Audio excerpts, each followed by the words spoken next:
Assalamualaikum warahmatullahi wabarakatuh teman-teman semua. Halo, ini adalah part 2 dari video cerita tentang novel Love Sparks in Korea. Buat teman-teman yang belum nonton, ditonton dulu ya. Linknya ada di description box. Terima kasih, selamat menyaksikan. Setelah 1 bulan ada di Korea, Hyungun tuh kayak berhasil nebak gitu loh, kayaknya Rania nih jadi deh ke Korea. Akhirnya Hyungun tuh berhasil menemui Rania di Korea University. Rania di situ kaget, kayak kamu bisa tahu sih aku di sini gitu. Tapi ya akhirnya mereka ketemu lagi, terus mereka menjalani hari-hari bersama. Beberapa kali doang sih ketemunya. Pertama itu mereka pergi bareng ke Nami Island, terus dia pergi juga ke sungai apa sih namanya? Cheon, aku nggak tahu bacanya gimana. Oke, nanti aku sertakan tulisan dan gambarnya di sini ya. Terus dia juga pergi ke Namsan Tower. Terus akhirnya di bulan-bulan terakhir, minggu-minggu terakhirannya di Korea, mereka itu pergi bersama di Busan. Oh ya, sepanjang pertemuan mereka berkali-kali itu mereka nggak cuma berdua doang ya. Kadang-kadang doang berdua, seringnya mereka tuh berempat sama Jeonghwa dan Alvin kayak gitu. Nah, begitu juga saat ke Busan, mereka berempat itu bareng sebenarnya datang ke sana. Nah, di Busan inilah cerita-cerita klimaks banyak terjadi di novel ini gitu. Sebelum aku menceritakan kejadian-kejadian penting di Busan, aku mau memperkenalkan satu tokoh lagi namanya Chin-sun. Chin-sun ini adalah seorang perempuan yang sangat amat dicintai oleh Hyungun ya. Setelah Hyungun menyatakan perasaan ke Rania waktu di Nepal, Rania tuh kayak berpikir panjang gitu loh. Laki-laki ini baik banget, Hyungun baik banget, apalagi selama di Korea mereka bertemu juga, Hyungun tuh ngasih perhatian yang luar biasa. Dia tuh selalu ngirimin email tiap hari, ngasih foto-foto bagus, terus dikasih caption atau kata-kata yang bagus gitu loh. Rania tuh sedikit tersentuh gitu. Tapi keberadaan Chin-sun ini menjadi salah satu hal yang membuat Rania tuh merasa ada yang mengganjal gitu loh.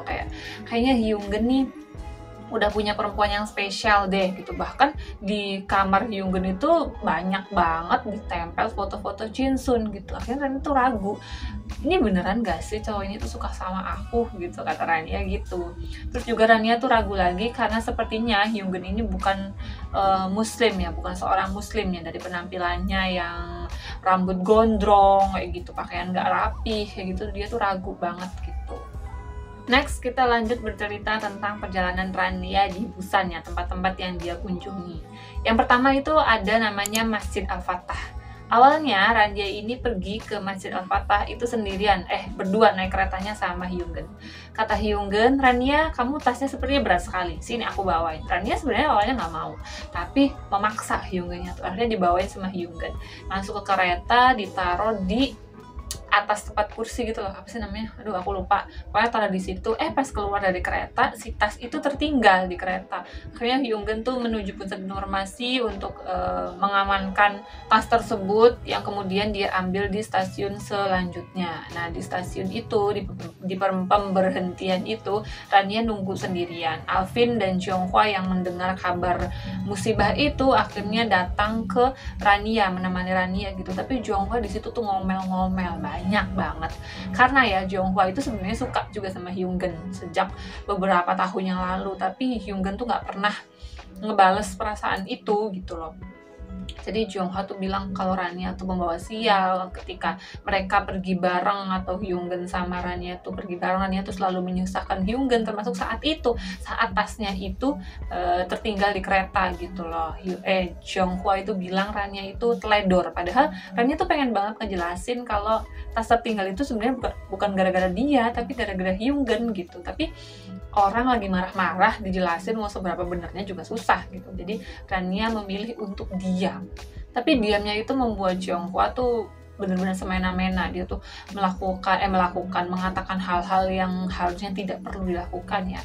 Hyungun akhirnya datang bawa tasnya kembali, menyaksikan semua kejadian itu. Dia tuh akhirnya kayak nggak respect lagi lah akhirnya sama Jeonghwa.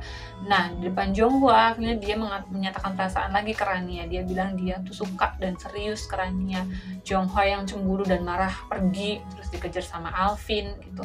Nah, saat Hyungun dan Rania sedang berdua, Rania tuh secara tidak langsung bilang kalau selama ini sebenarnya dia tuh khawatir dengan Jinsun, karena yang dia tahu kan Jinsun itu perempuan yang satu-satunya Hyungun sayang ya.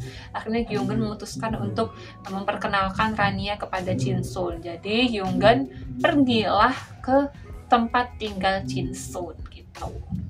Tempat tinggal Jinsun itu namanya Gamcheon ya. Gamcheon tuh kayak semacam desa gitu loh di Busan ya. Nah di situ Hyungun tuh masuk ke rumahnya Jinsun tanpa permisi. Dia tuh buka pintu sendiri gitu ya. Kemudian menyaksikan Jinsun sedang aniaya oleh suaminya, yaitu Park Yong-soo. Salah satu hal yang membuat Hyungun sangat amat menyayangi dan ingin menjaga Jinsun adalah kelakuan suaminya, karena dia tuh selalu menerima perlakuan tidak baik ya dari suaminya, tapi Jinsun tuh tetap pasrah aja gitu loh, nggak apa-apa, saya itu harus bertahan karena dia tuh suami saya gitu loh, saya nggak mau bercerai sama dia, saya nggak mau tinggal bersama Hyungun di Seoul kayak gitu. Padahal Hyungun tuh selalu ngajak Jinsun untuk tinggal bareng di Seoul gitu. Disitulah semuanya akhirnya terungkap. Alvin yang turut serta waktu itu juga kaget, ternyata Jinsun itu adalah ibunya Hyungun guys. Makanya Hyungun itu sangat amat menyayangi Jinsun selama ini. Nah kenapa Hyungun itu memanggil Jinsun hanya dengan sebutan nama doang ya, karena hubungan mereka tuh sangat amat dekat gitu. Jadi akhirnya ya manggilnya nama doang. Lagian lumrah juga kan di luar negeri tuh banyak juga beberapa tempat yang memang menormalisasikan manggil nama ke orang yang lebih tua gitu. Begitu juga Hyungun ke Jinsun. Nah, foto-foto yang dipajang di apartemennya itu foto-foto Jinsun waktu muda. Makanya Jeonghwa tuh sempat cemburu juga karena ada perempuan yang sangat cantik, fotonya dipajang di kamar Hyungun. Padahal itu tuh foto ibunya Hyungun sendiri gitu. Akhirnya saat itu Rania dan Alvin membantu Hyungun menyelamatkan Jinsun dari rekaman suaminya yaitu Park Yong-soo kayak gitu. Dari situlah Rania akhirnya menemukan kebenaran bahwa ibunya itu Jinsun itu adalah ibunya Hyungun, jadi dia udah nggak cemburu lagi. Terus satu fakta lagi yang terungkap di Busan juga adalah ternyata Hyungun itu adalah seorang muslim guys. Jadi Hyungun tuh pernah kuliah selama 2 tahun di Indonesia, terus pas di Indonesia dia tuh mengucapkan 2 kalimat syahadat dan masuk Islam, walaupun selama ini dia tuh bukan tidak menjadi muslim yang taat ya, tidak jarang sholat, terus juga masih kadang-kadang minum soju dan makanannya pun juga nggak diperhatikan hal haramnya gitu loh. Tapi ketika bertemu Rania, Hyungun tuh sadar bahwa Islam itu menjaga segala hal itu dengan tujuan yang baik, termasuk juga masalah makanan kayak gitu. Harus makan yang halal, nggak boleh makan yang haram, nggak boleh juga minum minuman keras kayak gitu. Hyungun tuh menyadari itu semua ketika berada di dekat Rania, makanya dia suka sama Rania.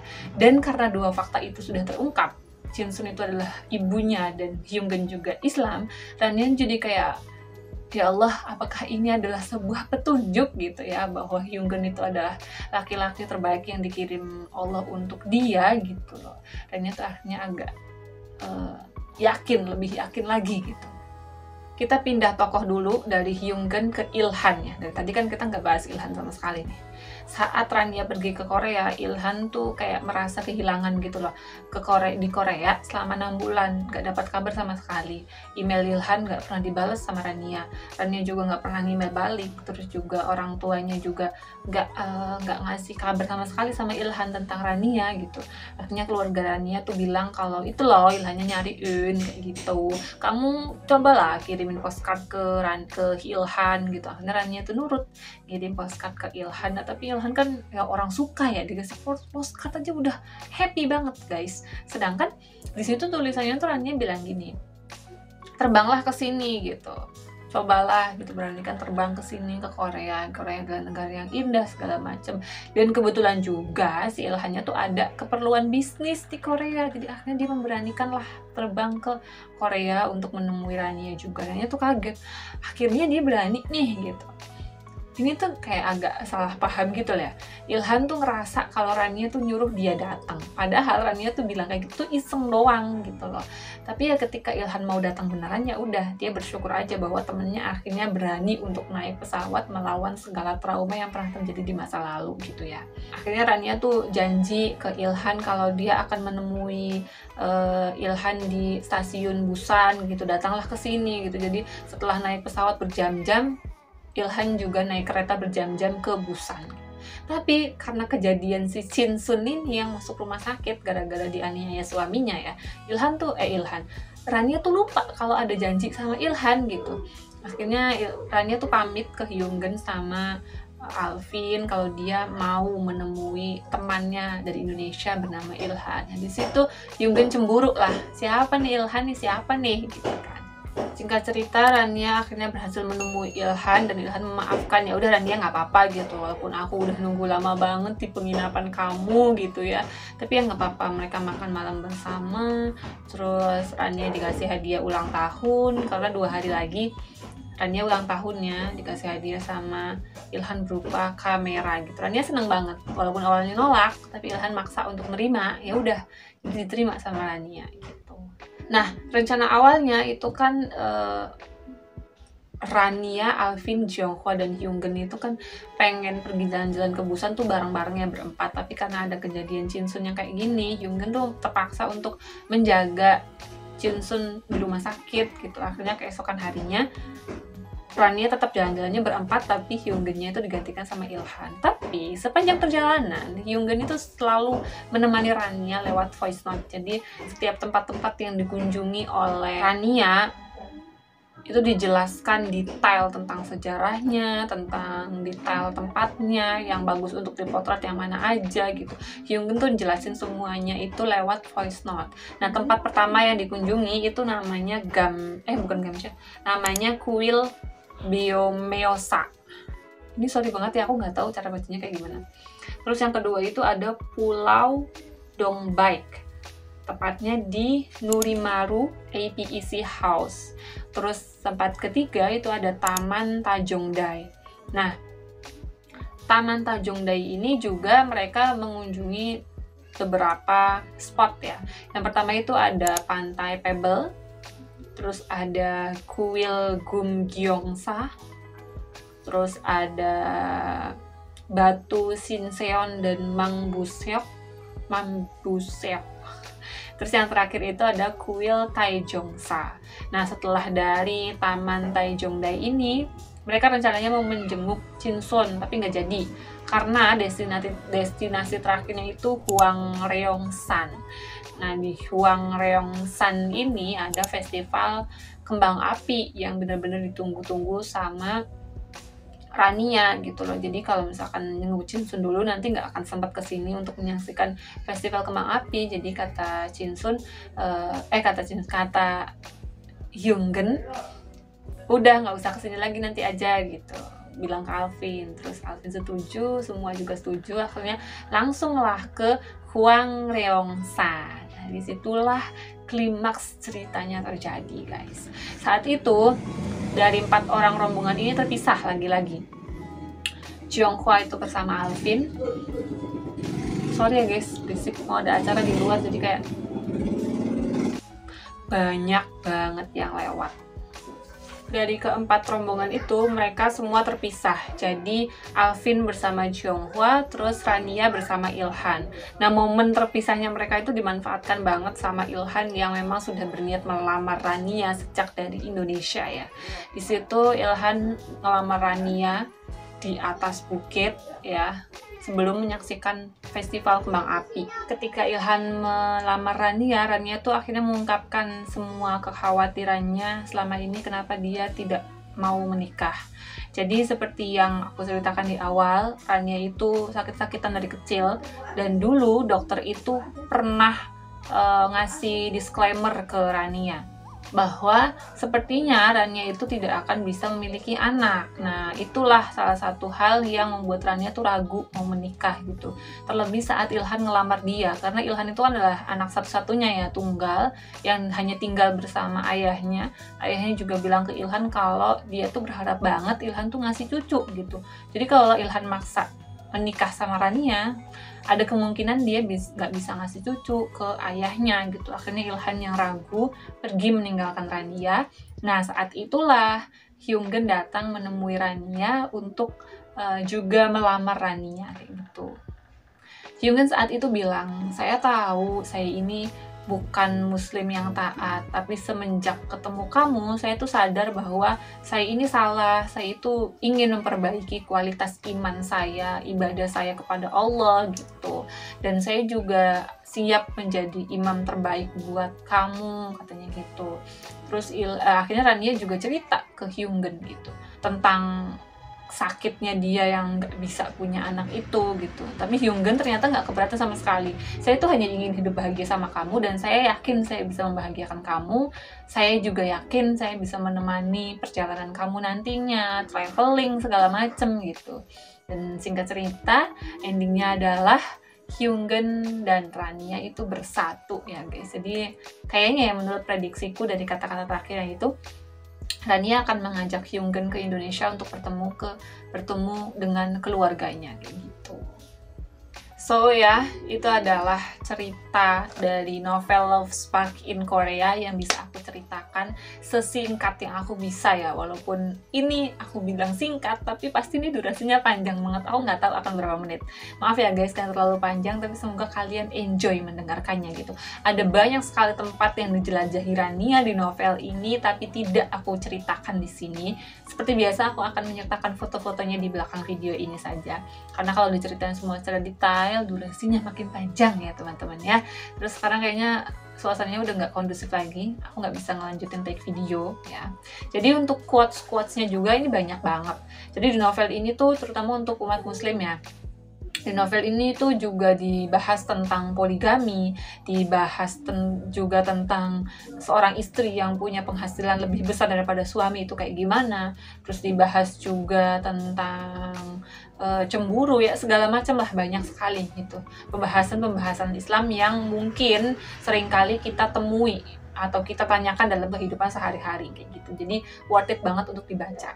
Quotes-quotesnya juga banyak banget. Kalau aku telah satu-satu itu kayaknya durasinya akan panjang banget. Mungkin kalau aku sempat, insya Allah aku bikinin satu video lagi untuk quotes, tapi kalau tidak memungkinkan situasinya karena akhir-akhir ini akan sibuk sepertinya, nanti akan aku buatkan satu video terpisah tapi bentuk kata-kata aja, atau di akhir video ini juga ya, kita lihat saja nanti saat editing gitu. Jadi terima kasih banyak untuk teman-teman yang sudah menonton video panjang ini.